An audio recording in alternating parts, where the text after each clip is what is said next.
It was a disaster for pretty much everybody in a Flames uniform last year under Daryl Sutter. That's no secret. You're now listening to the Boys in the Booth podcast with your hosts, Harper Cody, Chad Melbourne, and Casey Abrams. That's a big one. That's a big one. Yeah!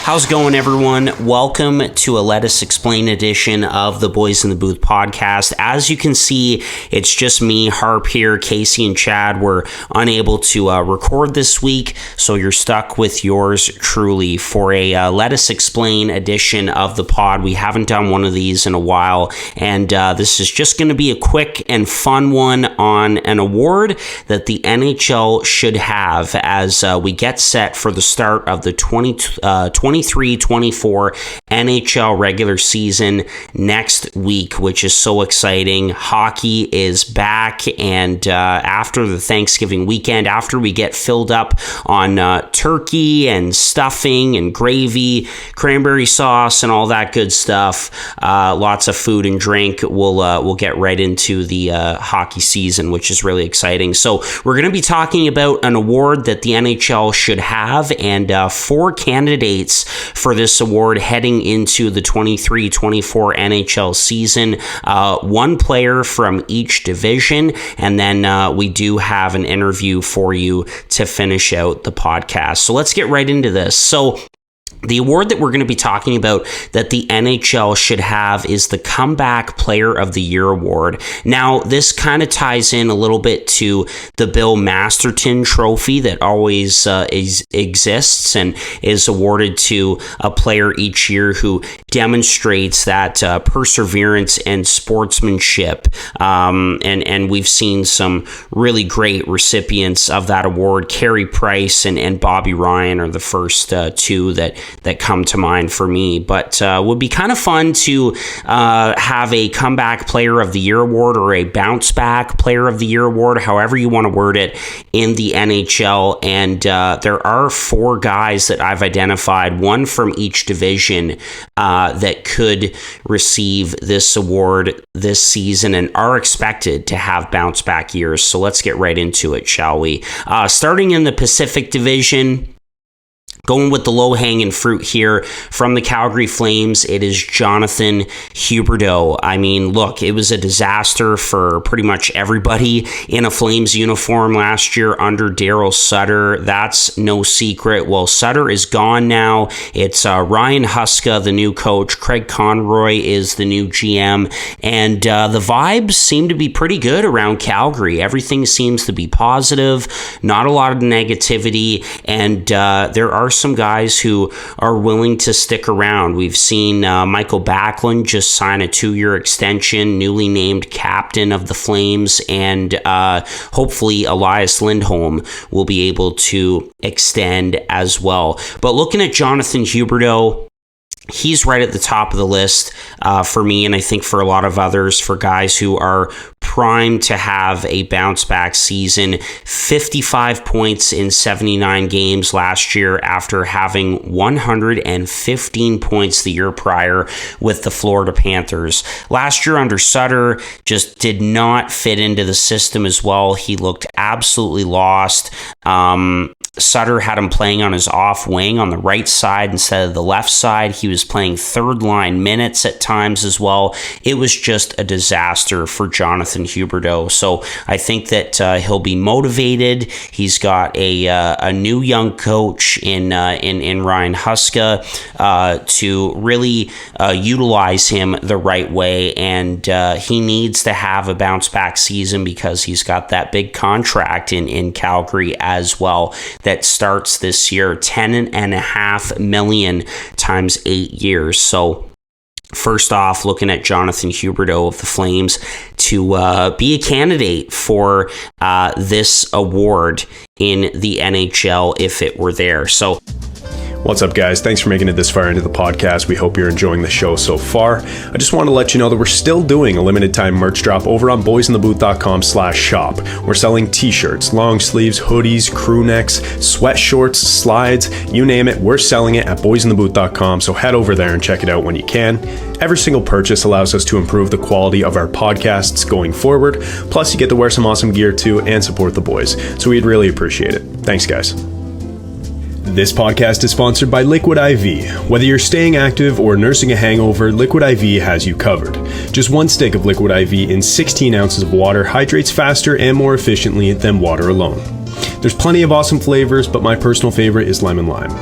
Get 20% off when you go to liquidiv.com and use the code boys_in_the_booth at checkout. That's 20% off anything in the store when you order using the promo code boys_in_the_booth. Experience better hydration today with Liquid IV. This podcast is sponsored by the best ticket app out there, SeatGeek. SeatGeek takes the confusion out of buying tickets, making it quick and easy to get the best deals on tickets to your favorite sporting events. Plus, Boys in the Booth listeners get $20 off their first ticket purchase on SeatGeek with the promo code BOYSINTHEBOOth in all caps. So click the link down below to download the app and remember to get your discounted tickets using the code BOYSINTHEBOOth in all caps. Get great seats for a fraction of the cost with SeatGeek. All right, let's go to the Central Division now and talk about a player who was bought out this summer, surprisingly, by the Nashville Predators, and that's Matt Duchene. So Duchene, bought out by Nashville in the offseason, signs a one-year, $3 million deal with the Dallas Stars. He had 56 points in 71 games last season. The year prior, a career-high 43 goals and 86 points. Now, looking at that year, definitely a statistical outlier for Matt Duchene, but then his point totals really dropped the year after last season in 22-23, and with him going to Dallas on a one-year deal after being bought out this summer, I think he's going to be extra motivated to perform on a cup contending team like the Stars and get himself a nice contract next offseason. And he's going to be playing with some really good players as well. I would expect Duchene to, get around 65 to 70 points with the Dallas Stars this season. So he's the next candidate that we've identified for comeback player of the year. Let's go over to the two divisions in the East now, the Metro, and Tom Wilson of the Washington Capitals is who we're going to identify here. Could have gone with a couple of other guys, but I think Wilson was a good one. Played just 33 games last season for Washington due to injury. Of course, everyone was injured on the Capitals last year. Had 22 points, again, just 33 games. Had a career-high 24 goals and 52 points the year before, and of course signed that big 7-year extension with an AAV of $6.5 million with the Capitals this summer. Look, I think again that Wilson is ready to go. He's been doing a lot of interviews and media stuff. He was just on the 32 Thoughts podcast with Jeff Merrick and Elliot Friedman, saying that he feels good. He's motivated for this season to get back in and help the Capitals be a playoff team again. He's a big part of their identity and what they do. One of the best power forwards in the NHL. He's one of those guys who is able to do everything. He can hit, he can drop the gloves from time to time, tough as nails, and also put the puck in the back of the net as well. And I think that he can definitely surpass that career high that he had the season before last, that was 52 points and 24 goals. I think that he could be a 30-30 kind of guy, 30 goals and 30 assists for 60 points. So looking at Tom Wilson to be a comeback player of the year candidate heading into this season. And then finally over in the Atlantic, we'll talk about Cole Caulfield of the Montreal Canadiens, a young forward, a core piece of the Canadiens. Of course, this is going to be another year for them where they continue to build. Expect them to be a lottery team once again, but they're going to take a step forward, and Caulfield is going to be a big part of that, but he's got to stay healthy. Just like Tom Wilson didn't play enough games last year due to injury. He had 26 goals, 36 points in just 46 games last year before going down with his season-ending injury. And the year prior had 23 goals, 43 points in 67 games. And Caulfield is entering the first year of that 8-year contract extension at an AAV of $7.85 million. So you know that Caulfield will want to come out like a house on fire and have a good season in the first year of that big contract extension. And I certainly think he will if he's able to stay healthy. I think that 40 goals, I don't think that's out of the equation for Cole Caulfield in Montreal. An exciting young player that's only going to get better and will be a huge part of the Canadiens for years to come. So there we go. 4 candidates, one in each division in the NHL for the league's Comeback Player of the Year, if that were an award in the NHL as we look into the 23-24 NHL regular season. Again, it starts next week. NHL 24 comes out this Friday, so that's super exciting, and hockey's back. It's awesome. So have a great Thanksgiving weekend, everybody. We'll chat with you again next week. And now you can enjoy a conversation between myself and NHL historian, trivia expert, and author Liam Maguire about an event that he's doing at Prescott Golf Club this coming weekend. That's on now. Enjoy.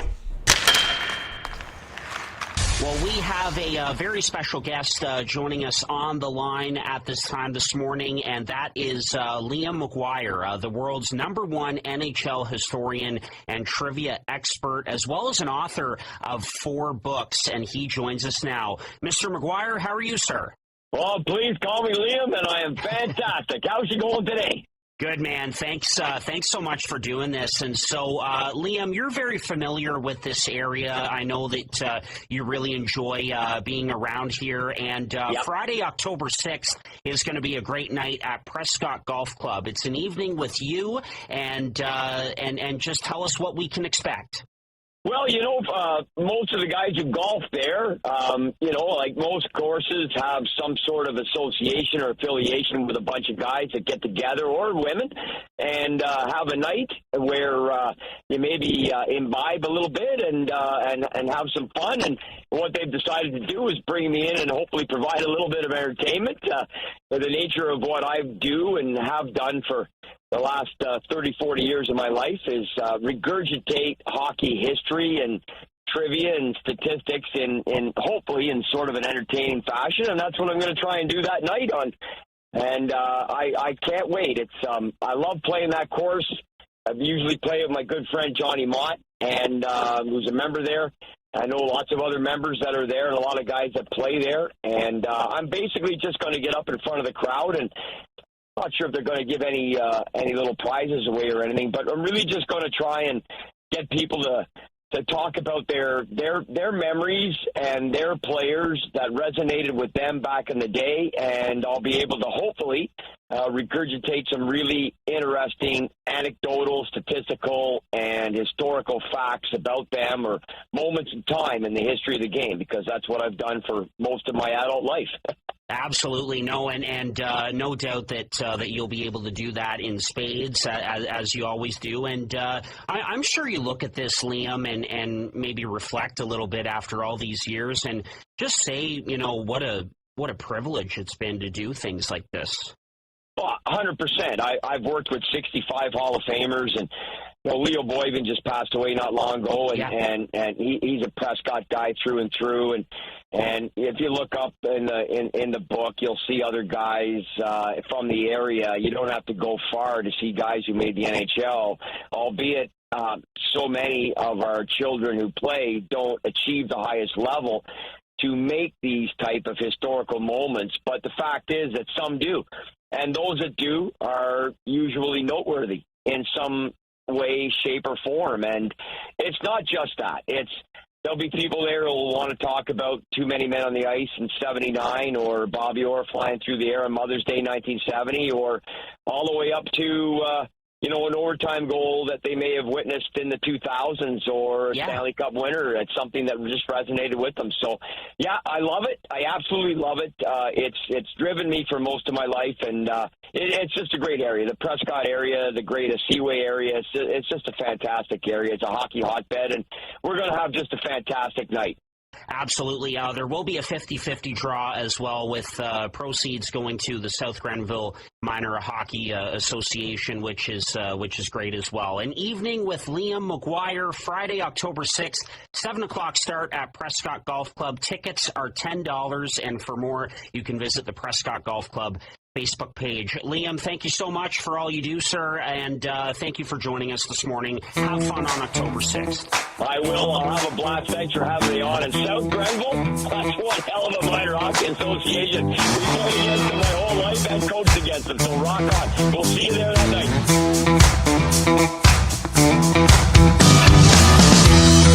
This has been another episode of Boys in the Booth with Harper Cody, Chad Melbourne, and Casey Abrams. Connect with the Boys in the Booth on Instagram, Facebook, and YouTube at Boys in the Booth. Visit boysinthebooth.com for show details. And don't forget, you can become a patron of the podcast for just $1 a month at patreon.com/boysinthebooth.